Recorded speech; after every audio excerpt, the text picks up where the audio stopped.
Hello बहनी भैया, अपने यूट्यूब पे आप सबके स्वागत करते ही एक शिव भजन सुनावे चलते ही अच्छा लगे तो हमें सपोर्ट करें।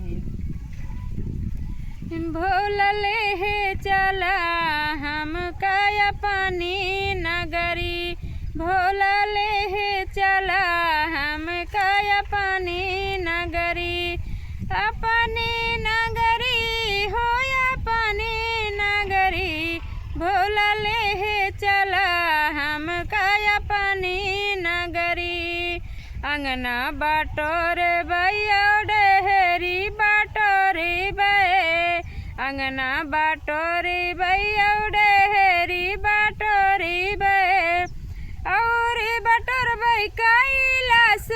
नगरी, भोला ले हे चला हम काया पानी नगरी, और बटोर भाई कैलाश नगरी, भोला ले हे चला हम काया पानी नगरी, भोला ले हे चला हम काया पानी नगरी। कार्तिक गणेश जी कैसी आवाज करी बे, कार्तिक गणेश जी कैसी आवाज करी बे, गौरा जी के धोई सुखैबे चुंदरी, भोला ले हे चला हम काया पानी नगरी, भोला ले हे चला हम काया पानी